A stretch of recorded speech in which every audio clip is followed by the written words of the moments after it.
All right, we might as well get underway. Welcome everyone. Good afternoon and welcome to TAO's first session of our 2021 Resiliency series with Congresswoman Suzanne Bonamici. I'm Skip Newberry, President and CEO of TAO. A couple rules of engagement before we get started.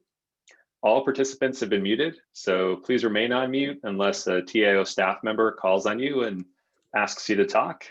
And you can also respond to questions in the chat box publicly or privately by directing your message to TAO admin or to Ruthie Ditzler.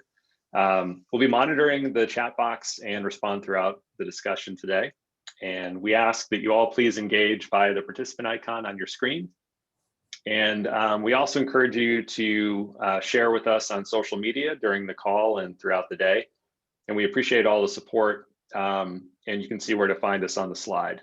Due to limited time, we'll capture all questions in the chat and shift any unanswered ones to Mobilize, which is our member engagement platform. Mobilize is TAO's member-only virtual community, and we'll post unanswered questions from our members there to keep the conversation going after the event.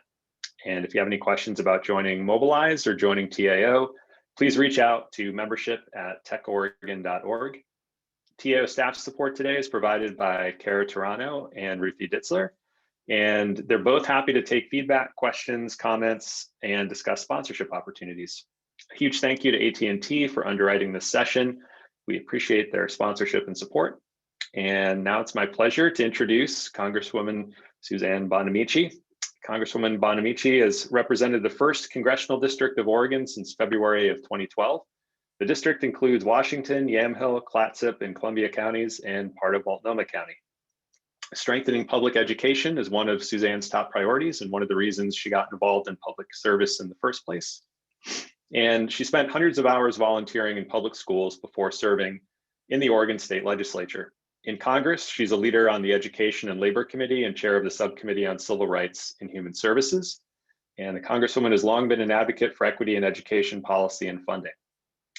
Congresswoman is focused on making college more affordable and providing workers with in-demand skills to enter the workforce. And she's the founder and co-founder of the bipartisan Congressional STEAM Caucus.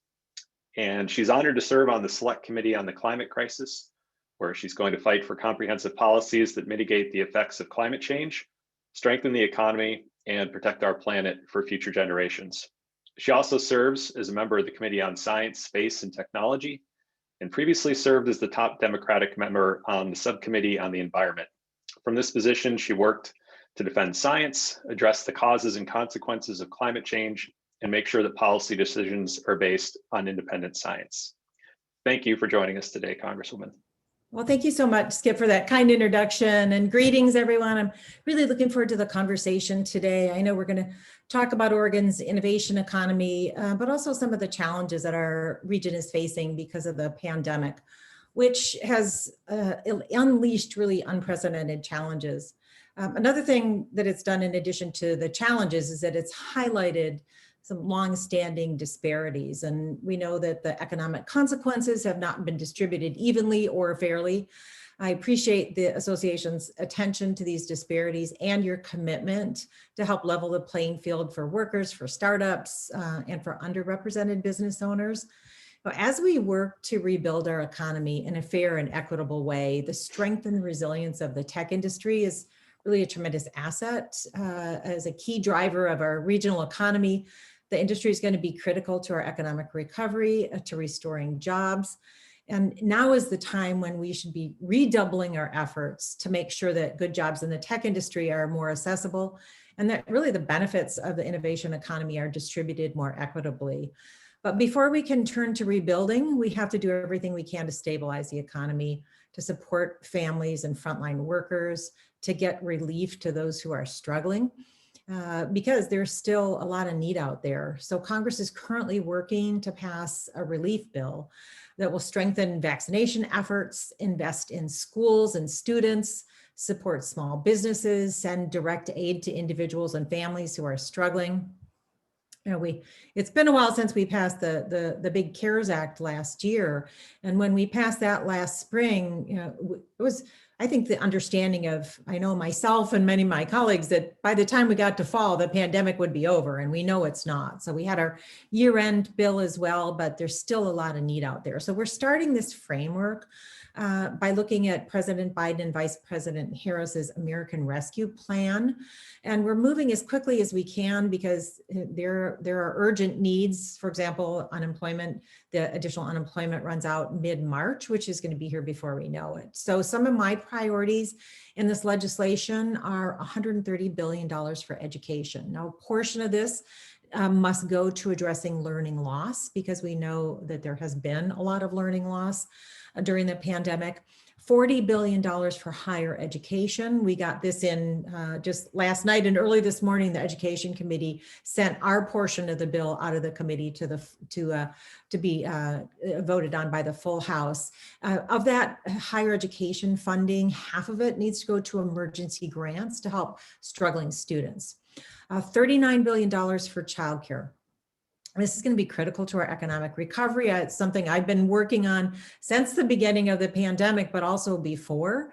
And we really aren't going to see a strong economic recovery unless we address affordable childcare. The lack of it has only grown worse during the pandemic. Many women in particular could be participating more fully in the economy if we stabilize and expand our childcare system. So I spoke with some women business owners last year, one of these roundtable conversations, and I heard words like heartbreaking, isolating, tough, exhausting.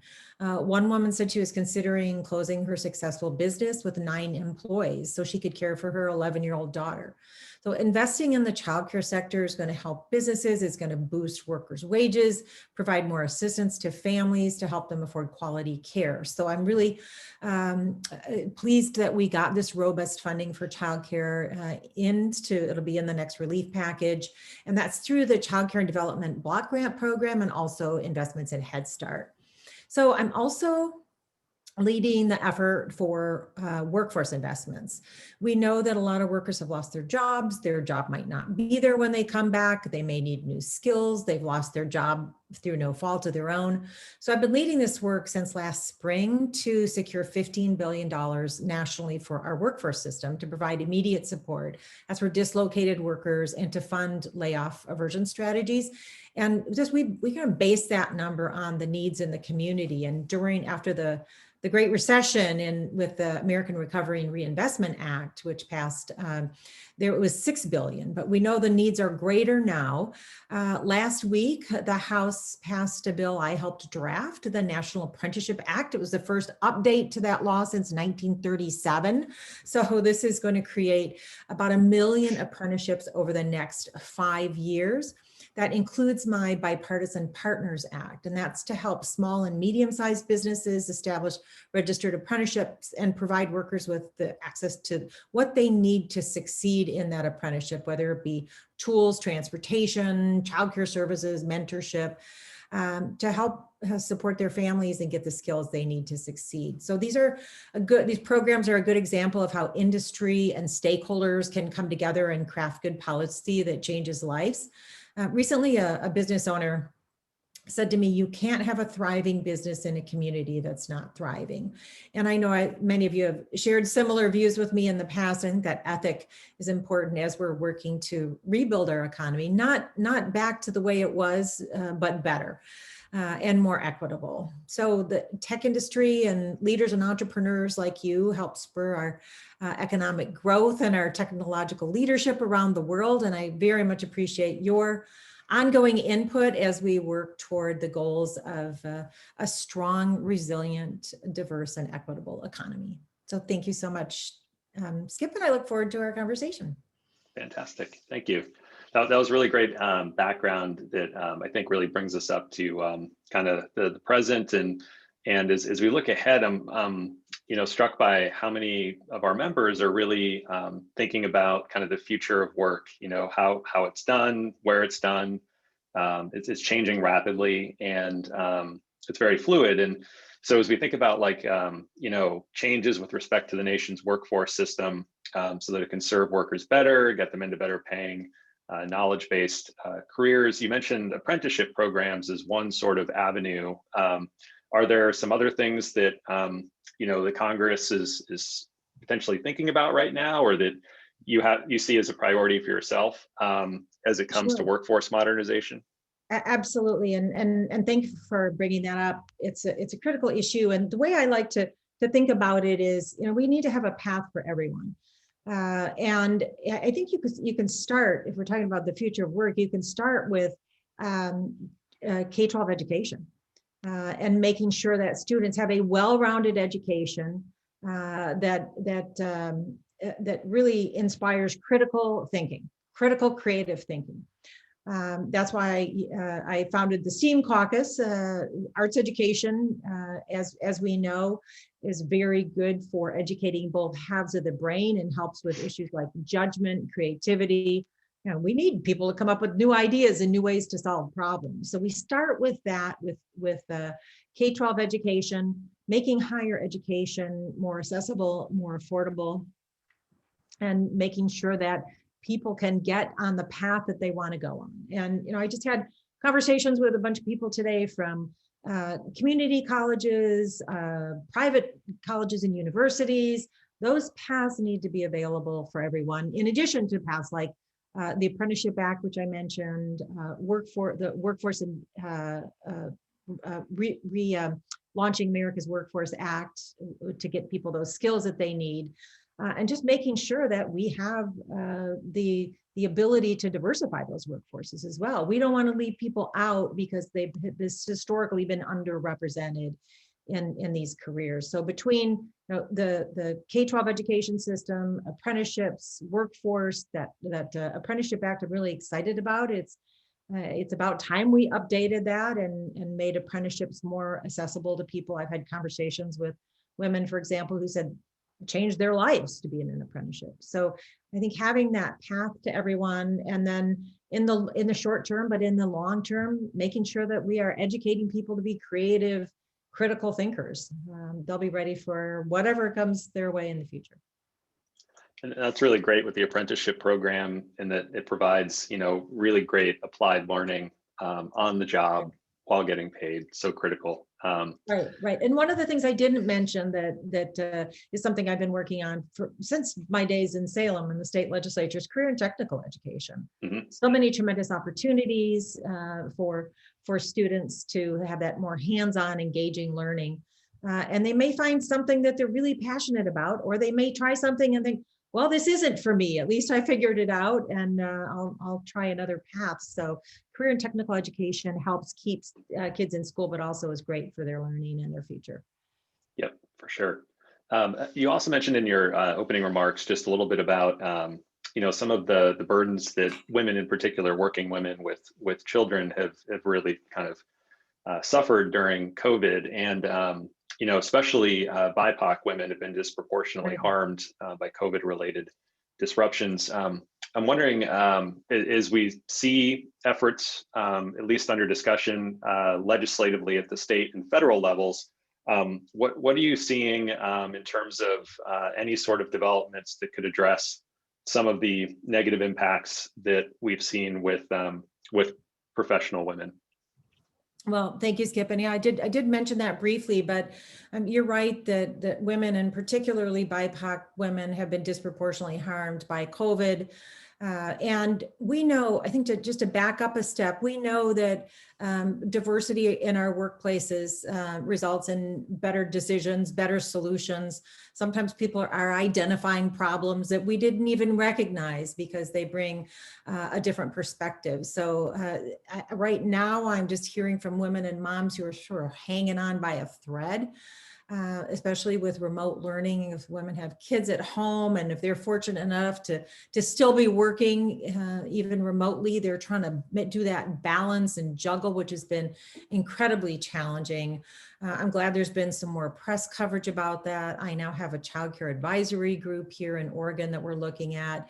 And the childcare crisis, which I mentioned, is also a racial justice issue for early childhood educators, disproportionately women of color. And childcare really is, I think, as we're seeing, work that underpins the whole economy. Also, the policies like paid family leave, equal pay for equal work, ending pregnancy discrimination on the job. I've been working on the Pregnant Workers Fairness Act, which Oregon has adopted in the state legislature. We need to bring that nationally to make sure that women are not discriminated against in the workplace because they're pregnant. So all of these policies are going to make a difference, but the first step is identifying them and having people around the table to help solve them.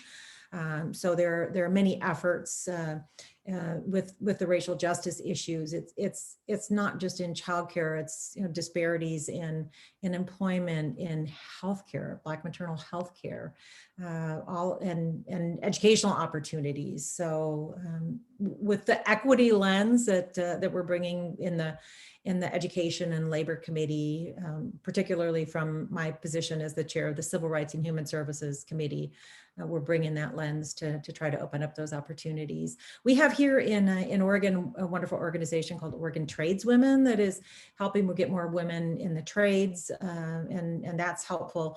But just expanding opportunities to those who have been left behind is really a key part of diversifying our economy and really getting better solutions to our problems. That's great, and I think you've already touched upon some of the focus around people who are caring for extended family, includes children, of course, but also elderly or parents. And with COVID, everyone is kind of under the same roof in some cases, and just working from home just adds so much more of a burden to folks. No, it is an issue that it's kind of near and dear to my heart. I spent the last couple of years helping to take care of my mom, who passed in June, but she had Alzheimer's, and you talk to people who are doing that juggling of working full time, wanting and needing to be caring for their parents, and sometimes still kids at home. Too many families are really struggling to do that balance, and to get the help that they need. I kind of led the effort on the Older Americans Act, which is the programs that have support for our seniors, for example, Meals on Wheels and other programs that help seniors stay in their homes. But it is challenging, and I'm glad that we're looking at proposals, for example, to expand the child care tax credit will lift millions of kids out of poverty. And I'm glad President Biden is supporting that. Looks like we may get some bipartisan support on that as well. Really lifting people out of poverty is going to make a difference, but family caregiving is really valuable work, and it deserves more recognition and support, both taking care of kids and taking care of parents. And in terms of the early childhood education piece, there's a lot of research that shows that what a good investment it is to invest in not just parking kids somewhere, but actually quality early childhood education, because then kids get into the school system and they're more prepared. We spend less on special services and safety net services. So it's a really good investment. Healthy families make for healthy communities. And so I'm glad we're having these conversations about caregiving and the value of it. That's great. And I think shifting just a minute, we've kind of touched around this topic a little bit, but the digital divide, you mentioned the importance of equity and an equity lens being brought to a lot of these efforts. I think COVID's really made clear that how critical tech infrastructure is, especially connectivity, as it relates to government services, education, work, et cetera, health. And there's a lot of federal funding that's coming down the pike related to broadband investments. And I think as we look at funding, that's one part of the equation. Another that we see frequently is the streamlining and standardization of requirements in order to do investments and build out networks. Companies, yes, rely on funding, but they also rely on being able to go from one jurisdiction to another and be able to do the same thing again. And sometimes it can be a bit of a mishmash, which causes, I think, some companies to say, well, can we do this at scale? Can we be as effective if there isn't some sort of standardization? So I'm wondering if on the permitting side of things, there's any talk federally alongside some of the funding to essentially streamline across states or local jurisdictions. Thanks, Skip. And yes, I mean, certainly acknowledge the importance of it. Some people always talk about rural broadband. There's Yep. spots in urban areas too that need help, and we're looking at it really as infrastructure. And again, during the pandemic, whether it be working at home or telehealth, those things only work if you have connections. So, and with regard to the looking at the requirements, I know that there are conversations about that. We have to find the right balance in maintaining local input, but we absolutely need to make it take down the barriers that are slowing down this critical infrastructure that we know is so important. And it'd be helpful to have that information so we can really be strategic about where we're targeting funding to. So really key. One thing I also want to mention is digital literacy, which is really critical, Yep. key piece of the Relaunching America's Workforce Act. So finding the right balance is important, but with the understanding that we need to get this done. Yep. I'm so glad you mentioned the digital literacy piece too, because the tech infrastructure is one piece of it. The digital literacy is another, and then there's also devices. And thankfully, we have some great organizations locally doing some good work there, like Free Geek, and the City of Portland led an effort. Some of our members in Eugene also banding together earlier this year. As we think about another sort of variation on the digital divide, so like startups and early stage companies have definitely looked at CARES Act style funding and said, okay, well, maybe we don't qualify because it seems to be geared more towards established small businesses with existing banking relationships, et cetera. And for companies that are brand new, they often don't have those. I'm wondering if there's any discussion around additional federal relief efforts that might be targeted more to early stage startups. Sure. Thanks for that, bringing that up, Skip. And we know after the CARES Act passed with the Paycheck Protection Program, and there were a lot of gaps. I think we discovered that the sort of one size fits all approach really didn't work. Didn't work for startups, doesn't really work for restaurants, for live performance venues. There's just a great need for more flexibility in how we're helping with those, with the needs out there in the community. I did have a roundtable conversation last fall with startups and heard about their difficulties in accessing the PPP program. Many were reluctant. We can't take on a loan, even a low interest loan. And I know that the PPP program really is not meeting the needs of sort of pre-revenue businesses. So there were efforts to get more funding for the EIDL grants, the economic impact grants through the SBA. Also more support for state and local initiatives that better meet the needs of startups.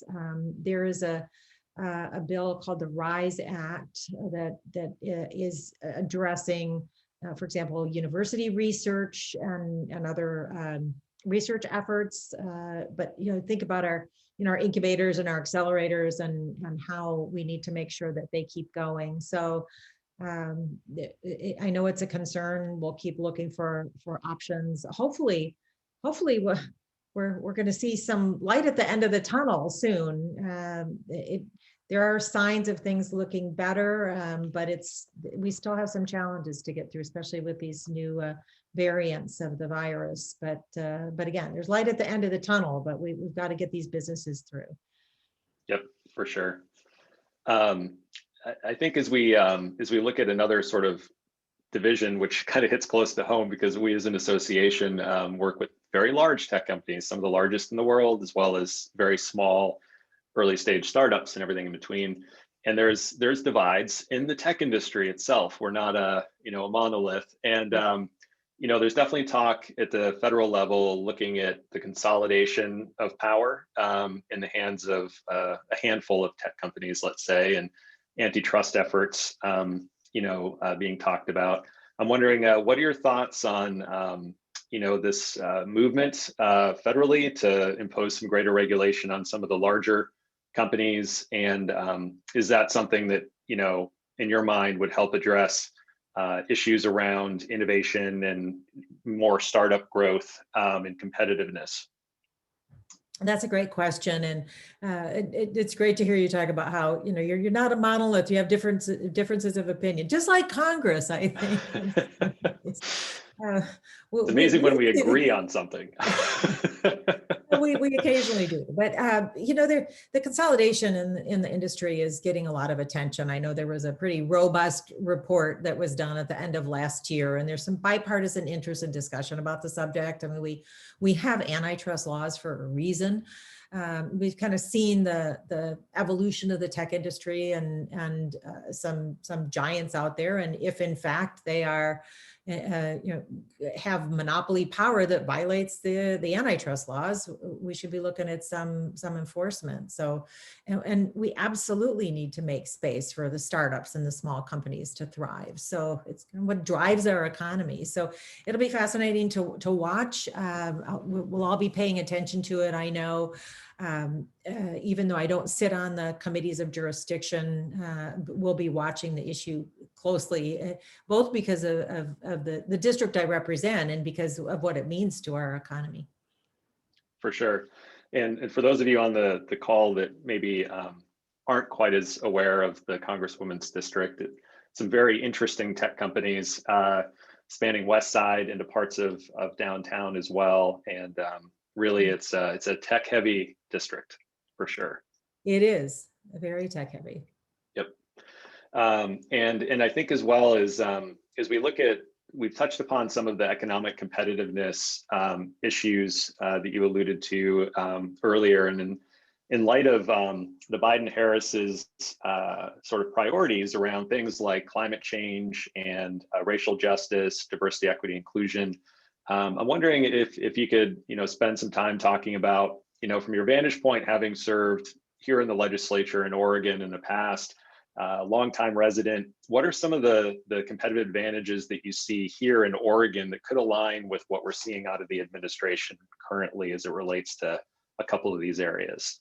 Sure. Well, thanks, Skip. And I think I'll start by saying that because we have a lot of innovation here, we have a lot of really creative minds who are not afraid to try new ways of doing things. I think about wave energy, for example, and the Vigor, the shipbuilding company, built this massive wave buoy that's now being tested off the coast of Hawaii to capture the power of the waves. Cross-laminated timber, we're a leader in areas like that. And I look at the Pacific Northwest as an example of understanding that the climate crisis is real. It affects our economy. It affects our lives. Look at the extreme weather events, the fires, the warming temperatures, ocean acidification that's affecting the coast. And really, this is an opportunity to create, not only address the climate crisis by transitioning to a clean energy economy, but to create millions of good paying jobs. And how we make that transition is important. It's just important as addressing the transition itself. So you mentioned I serve on the Select Committee on the Climate Crisis. We wrote a climate action plan in the last Congress. It's kind of our blueprint for action. We got a lot of ideas from Oregonians, working with people here in the industry, but also with our tribes, looking at some of the efforts that have been made here and that I mentioned.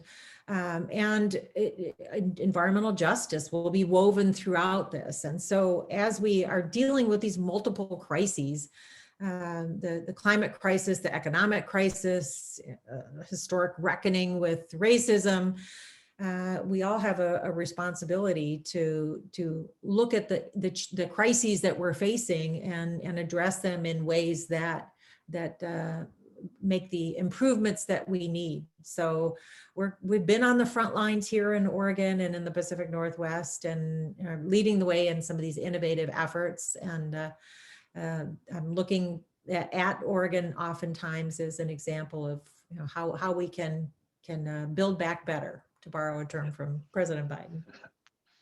Well, I like how you mentioned too, given your focus around science and technology, you made Oregon State University very happy, I think, with some of the shout outs to the oceanographic work that they're doing, including wave energy and cross-laminated timber. And I say that yeah. as a double duck, guys. I graduated from the University of Oregon College and Law School. I work with both U of O and Oregon State, but really with Oregon State and University of Oregon partnered on cross-laminated timber. Whenever you get the ducks and the beavers working together, it's a good thing. But yeah, they really have been. Oregon State has been a real leader on the wave energy as well. And when we're looking at opportunities, and it's a tremendous one there. So. Yep, for sure. And it's nice to see that there is a renewed focus federally in terms of research dollars as well, going into some of these critical problem areas. Yeah. Absolutely, because a lot of the basic research is done in our institutes of higher education. And I do want to mention, it's been a real struggle over the last year for higher education, well, for education in general and for higher education. And so this is not a time when, all these challenges facing our country where we can afford to ignore the needs in higher education and particularly the research dollars and affordable higher education to create those passive opportunity. Yep. And we got a question from one of our members ahead of today's event. Data privacy is top of mind for a lot of folks in the tech industry and essentially anyone who touches technology these days, which is everyone. And there are some efforts underway in Oregon, some local at the city level, others more state level, with the Attorney General leading some efforts around consumer data privacy protections. And I'm wondering, do you see any opportunities for federal legislation coming down the pike, either later this year, next, or beyond? Well, I'm looking at what, they've done some things in Europe, and we're seeing state level efforts, as you mentioned, with so many companies that do business in multiple places that, we think we're going to have a conversation about whether a national standard makes sense. I know it's something that Oregonians really care about and Americans really care about. Again, whenever we're regulating in technology, we need to make sure that we aren't creating barriers, because the technology changes so much faster than policy. So look forward to getting input from those of you in the industry to make sure that what we're doing is effective, but that we're not creating barriers and obstacles to innovation and change. Mm-hmm. Yep. One thing you alluded to earlier, and might as well shift to some questions we got from folks on the call, but there's this focus around having a thriving, vibrant community and local economy is important to any business's success. And that goes for not only businesses that are selling locally, but also businesses that need to attract and retain talent, because you want to have a thriving community to keep them there. So Portland and other cities around the country that are mid-size or larger have definitely been hit quite hard during COVID. And one of the questions was, is there any sort of pending legislation or policy development that can be brought to bear to help accelerate some of the recovery in urban areas? And what might that look like? Well, there are a lot of programs in the relief effort that we're doing. I don't know if there's any particularly targeted to urban areas, but certainly with for example, the survival payments that are going to people, the pandemic unemployment, to make sure that people who were, historically not able to access unemployment can continue to get that. Anything that's population based would be, supportive of urban areas where there's a lot of population, but it really depends on the challenge you're addressing. I mentioned the PPP program and the concerns about that. We're continuing to work on Earl Blumenauer's Restaurants Act, which I'm proud to co-sponsor, to try to revitalize that and get that industry through, which has been really very, very tough. So I think that those efforts, vaccination efforts, so that people can get back to work and back to school, are all going to be critical. Yep. There's another question we got that is interesting. It talks about like the rise of telecommuting, and with COVID in particular, tech talent in particular has been more mobile than ever. And I think that's going to continue for a while.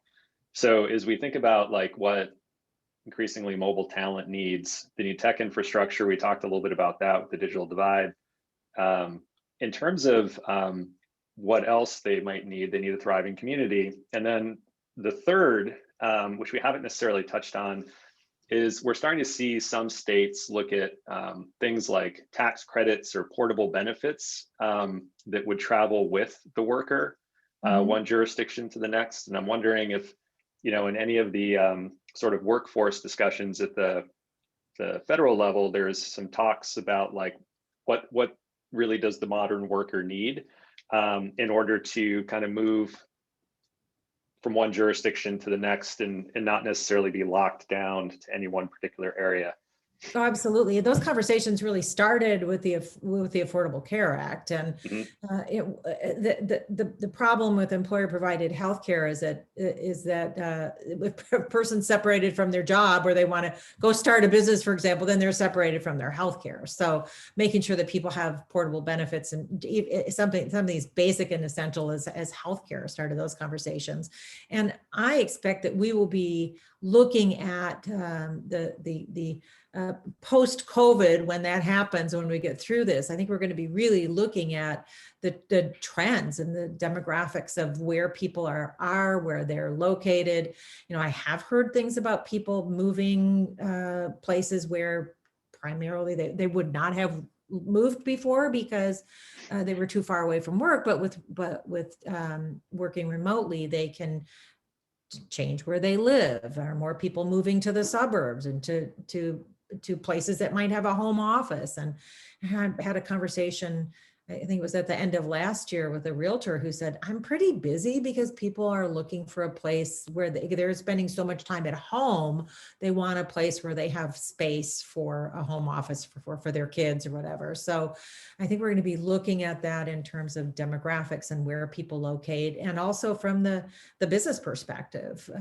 What's the trade-off? If you're, you know, you may save expenses in a home office, but you also don't have the physical, you know, working together aspect that, and depending on what job you're doing, maybe there wasn't that much of it to begin with. So I think we're going to be looking at these trends and studying them and making adjustments. I mean, it really affects a lot. There's you know, congressional redistricting, for example, and legislative redistricting, where the population goes and where people settle, and funding follows population in a lot of areas. So it'll be fascinating to watch, and of course, as we're looking at, you know, what the trade-offs are and what the costs and benefits are.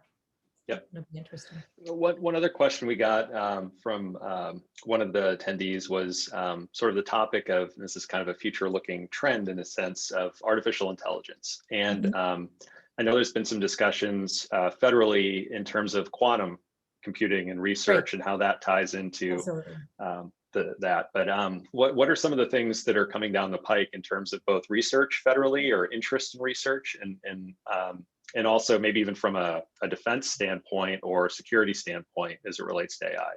Well, first of all, with the quantum computing, there's been long time bipartisan support to make sure that we're making those investments. I think with AI, the issues that we've kind of focused on, the first thing that comes to mind are the making sure that the equity issues are there, and that we're not seeing abuses. For example, I'm thinking of a hearing that we had in the Science Committee that was focused on, you know, AI that's used in employment, and reviewing, for example, job applications and who gets through this initial process that's being determined by AI. And if there's bias built in, is the bias going to come out? And so some of those issues of how the AI is used, and I'm sure there are conversations about it in the defense perspective as well. But where we have in the Education and Labor Committee, particularly in the civil rights area, has been concerned about some of the employment practices, and maybe excluding people who should be interviewed for a job based on what's programmed in at the outset. Yep. Yeah, there's definitely a lot of companies that we're talking to on a regular basis that are trying to solve for some of that bias issue in the hiring process. And to your point, it's not always a tech solution that is the end all be all solution. Sometimes creates biases on its own. Yep. Exactly. So we've got time, I think, for maybe one super quick question, if anyone has one. We're almost at time here. Let's see. I think we've covered just about, yeah. I think we've exhausted all of them. There's a lot in here. All right, I think I covered everything. Well, that was all right, efficient. one last call here. Did you find a question? Nope, it looks like that was it. Oh, here we go. Nope. Great. It looks like Allie from my staff is putting some information in the chat if people want to keep in touch. Shout out to my staff. I can't do what I do without my staff. So thanks, Allie. Yeah, and your staff's been amazing to work with just in planning this event. So thank you. Great team. Well, thank you, Congresswoman, for spending some time with us today. I wanted to see if you had some just concluding remarks to kind of wrap up and take us home, and then I'll wrap it up at the end. Well, just thank you for the opportunity to have this conversation with you. As a representative in Congress, I really need to hear from the people I represent. Stories tell me what people care about, what their priorities are, and knowing that we have the tech industry here in Oregon and the importance of it, I want to do what I can to be supportive and to make sure that the industry can thrive. Again, we have many challenges facing us, and it's going to take creativity and technology to solve them. So thank you for all you do. Please keep in touch as we move forward and addressing all these issues with and I'm glad you brought up all the equity lens as well. So a lot of potential there. We'll get through this. It's been really tough year for everybody, but we'll get through this and create a better future. So thank you so much for the opportunity. Please stay in touch. And thank you for joining us, and also for all that you do as well. You've been a long time supporter of a lot of our tech initiatives here in the state, and it's always fun to bump into you on flights to DC. It's been a while. There aren't too many of those anymore. So. Right. Someday. But thank you all for taking some time out of your afternoons to join us too. Like I said, we'll be doing these about every other week or so. So stay tuned for more. And thank you again to AT&T, our sponsor, for today's event. And that's a wrap. Thank you all. Enjoy the rest of your days, and hopefully get out and enjoy some sun before it starts to snow. Thanks, everybody. Thanks.